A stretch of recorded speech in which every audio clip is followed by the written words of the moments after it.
session with great energy and enthusiasm by starting the chapter. At first, we will get familiar with some of the keywords with meaning. Thereafter, three interesting topics we are going to cover. The first topic would be the Princeps and Priyadasi. These are very popular names and they were very popular epigraphists. In second topic, we will come to know about the earlier states. Out of 16 states, the first and very popular one was Magadha. About Magadha, we will describe in video. Thereafter, we will discuss about early empire and finding about Mauryan's empire. And under Mauryan Empire, we will discuss about its administrative system and how this empire was important in the entire history of India. So let's begin this session. Khrosti. Khrosti was an ancient Indian script used in Gandhar. Now it is in Pakistan and northeastern part of Afghanistan. This Khrosti is used to write Gandhari, Prakrit and Sanskrit language. It was also used in Central Asia. Next word is Brahmi. Brahmi is the modern name for writing a system of ancient South Asia. Megalithes. Megalithes is a large prehistoric stone that has been used to construct a structure or a monument, either alone or together with other stone. Epigraphist. They are the specialist in epigraphic, that is able to understand the writing of inscription or any writing. Deciphered. Deciphered means decoding of any code into simple language, and this deciphered is highly done by the specialist epigraphist. Let us see the short introduction about the chapter. This chapter is after the time period of disappearance of Harappan civilization in India. Several developments took place in different parts of the subcontinent during the long span of time, about 1500 years. It is mentioned in the Rig Veda, which was composed by the people living along Indus and its tributaries. Agricultural settlement emerged in North India, Deccan Plateau and other part of the Karnataka. Evidence of pastoral settlement has also been found towards the Deccan region. New mode of disposal of dead, including making of elaborate stone structure known as megalithes, emerged in the central and South India from the first million BCE. Let us know about Princep and Priyadasi. James Princep, an officer in the Mint of East India Company, he deciphered Brahmi and Khrosti script and helped us to know about this period in 1830s. In the script, he found a mention of king called Priyadasi, meaning pleasant to be behold. There is a perception that Priyadasi must have been used for King Ashoka, grandson of Chandragupta Maurya. Earliest state which flourished in India, these were 16 Mahajanpadas. We came to know from Buddhist and Jainist texts, included Vajji, Magadha, Kaushala, Kuru, Panchala, Gandhar and Avanti. Some Mahajanpadas were ruled by a group of kings deciding about utilization of the resource in the kingdom called Sangha or Gana. Each Mahajanpada had its own capital. Let us see the features of Magadha, the first among the 16 states. Its importance was high because it was enriched with a fertile land which increased its agricultural productivity. On the other hand, it had high resources of iron which helped for making tools. It was also enriched with the forest resources which provided elephant for their cavalry. Water resources provided cheap transportation for this region. The ambitious rulers such as Ajatasattu, Bimbisara, Mahapadmananda were the great rulers of this area. Let us know more about Mahajanpadas, which flourished in between 600 BCE to 300 BCE in India. The Aryan tribes began to settle down and cultivate land in their later Vedic period. Surplus of production led to increased prosperity and the desire to expand further. This resulted in the war and conquest. Gradually, large states known as Janpada came into being. The more powerful Janpada were called as Mahajanpadas. The Buddhist, Jain and Vedic literature of 6th century BCE mentioned about 16 Janpadas in India. The most of these were situated in north of Vindhya. Out of these arose 4 powerful kingdoms which were Vatsa, Avanti, Kaushala and Magadha. Of all the kingdoms, Magadha became the most powerful.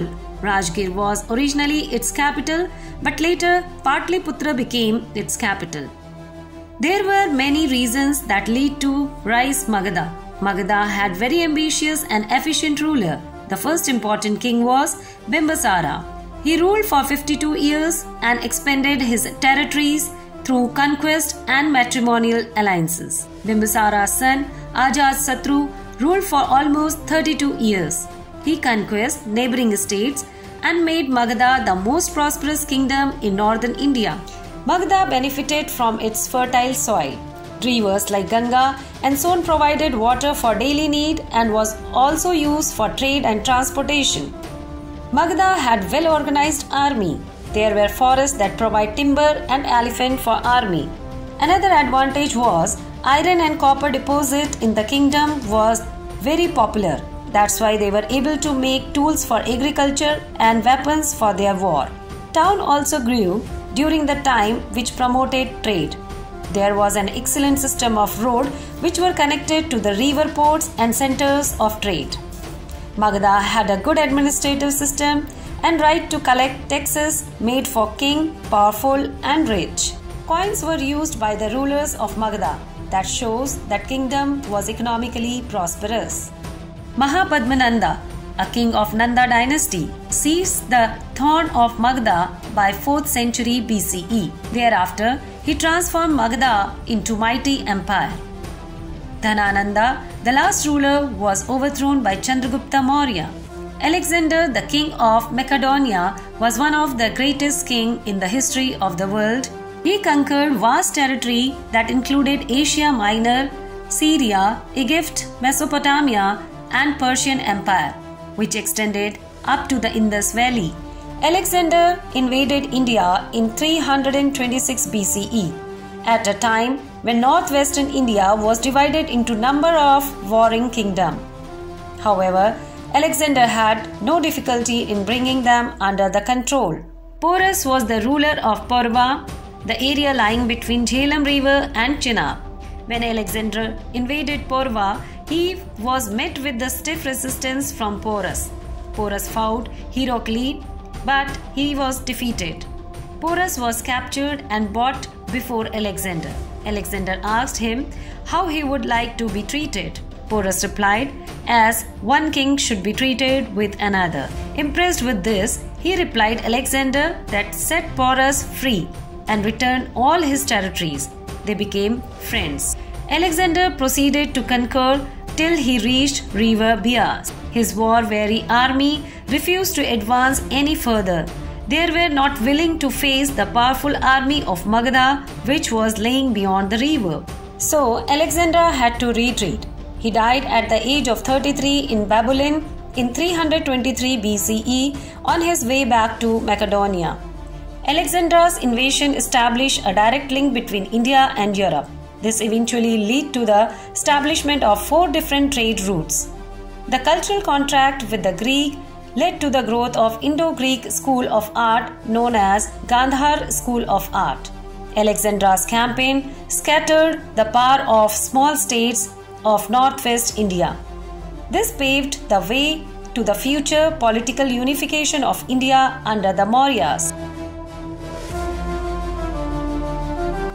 Let us find about Mauryas with the help of these resources. The first one is literary, then is archaeological. Under literary source, we find very popular books written by very popular writers of that time period. These were Indica, which was written by Megasthenes. Another was Arthashastra, which was written by Kautilya and Chanakya. Towards the archaeological sites, during excavations, we find several sculptures, coins and inscriptions on the pillar and rock, which depicts about Mauryan time period. Now let us have a look upon administrating the empire. The 5 major political centers were Takshila, Toshila, Ujjaini, Swarnagiri and Patliputra. This we can remember with the help of these first letter of the words. Megasthenes mentioned of a committee with the 6 subcommittees of coordinating resources of the military activities. Ashoka spread the message of Dhamma to hold the empire and its trust. Let us see how important was empire. Two important points, one in favor, one in against. It is the first empire to be found in Indian history, so it has a great importance, but hardly lasted for 150 years. A debate still is going on, historians regarding the same. Let us move around the history of Mauryan Empire. Mauryan Empire was a geographically extensive Iron Age historical power based in Magadha, ancient India, founded in 322 BCE by its king Chandragupta Maurya. The empire was largest to have ever existed in its Indian subcontinent, spanning over 5 million square kilometers at its zenith under Ashoka the Great. The capital of Mauryan Empire was Patliputra, modern Patna. History of Mauryan Empire. The foundation of Mauryan Empire, which ruled for 137 years, was a unique incident in history, given the fact that was found shortly after the death of Alexander the Great, who led many victorious campaigns in the northwest India during 327 BC to 325 BC. Let us see now the founding of dynasty.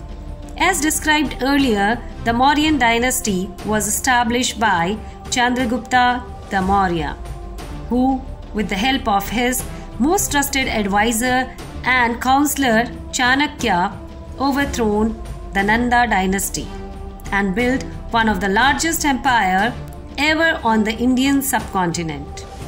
Conquest of Magadha. Even though Chandragupta's rise to power is short in mystery and controversy, historians believed that it was Chanakya, or popularly known Kautilya, who provoked Chandragupta to take over the throne from Magadha. According to various historical legends, Chanakya was insulted by Dhanananda, the ruler of Magadha, a kingdom that was large and its military was powerful and feared by its neighbors, and Chanakya then and there swore to destroy the whole kingdom.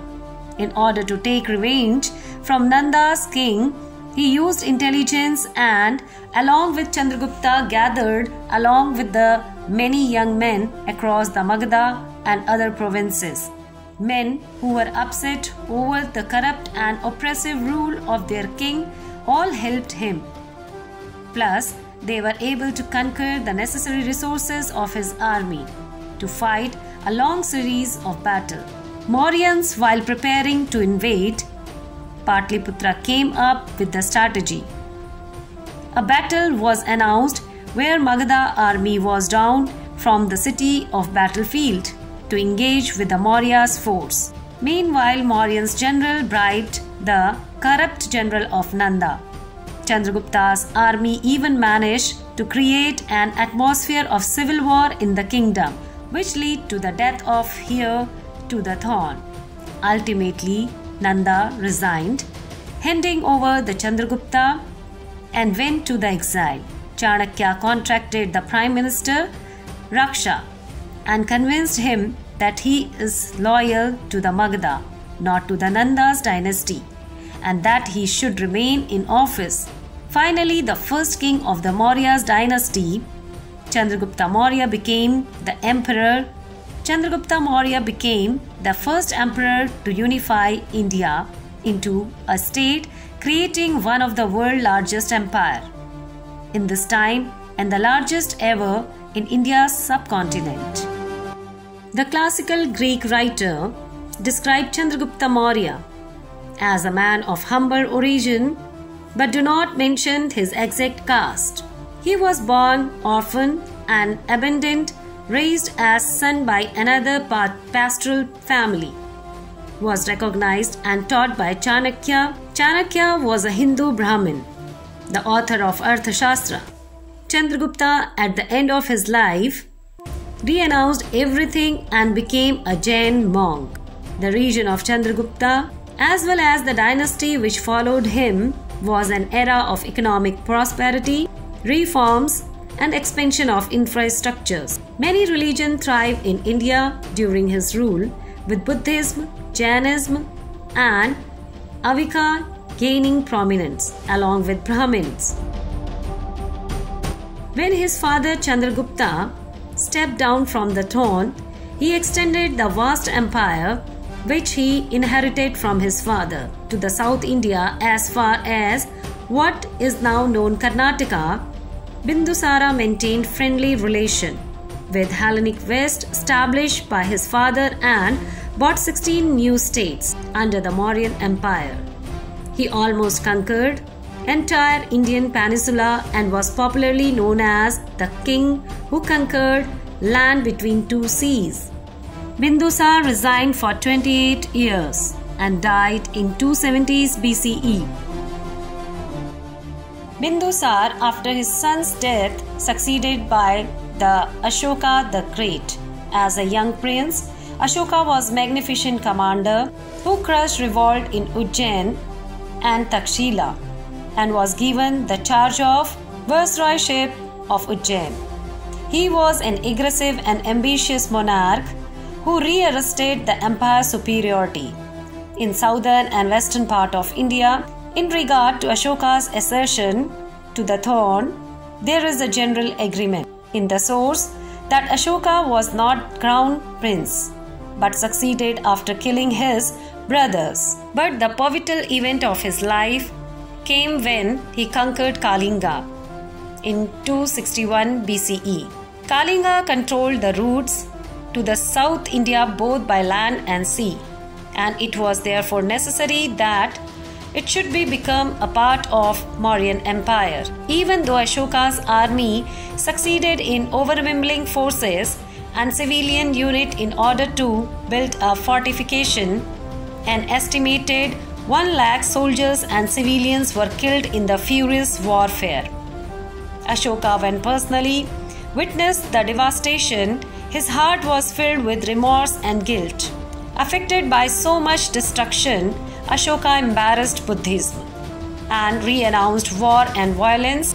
After that, Ashoka implemented principle of ahimsa by banning hunting and violent sports activity and ending forced labor, while he maintained large army and powerful army to keep peace and maintain authority.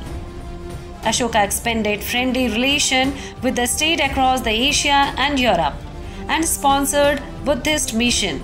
Perhaps one of the greatest known accomplishment of Ashoka was the creation of his edict, which were erected between 269 BCE and 232 BCE, ranging from as far west as Afghanistan and far south and Andhra.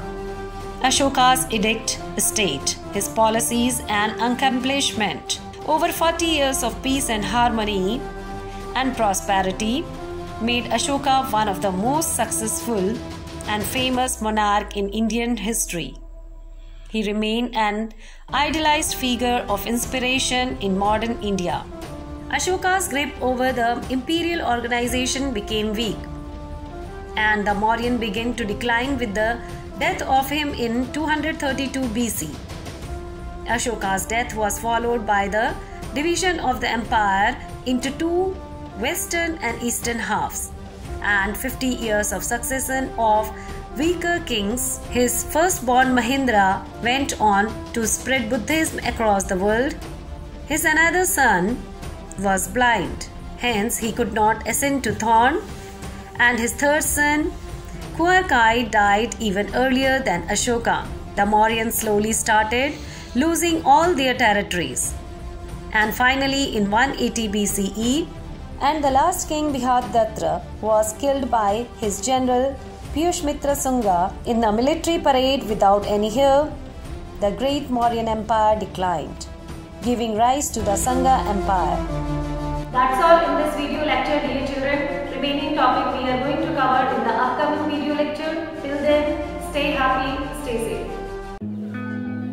It's time to do some questionnaire. First question is, who deciphered Brahmi and Kharoshti script? James Pressip, Cunningham, Wheeler, or John Marshall? How many Janpadas were there? 17, 14, 16 or 18? Last question is, who founded the Mauryan Empire? Ashoka, Chandragupta Maurya, Bindusara or Ajatashatru? Answer all these questions in comment. Thank you for watching.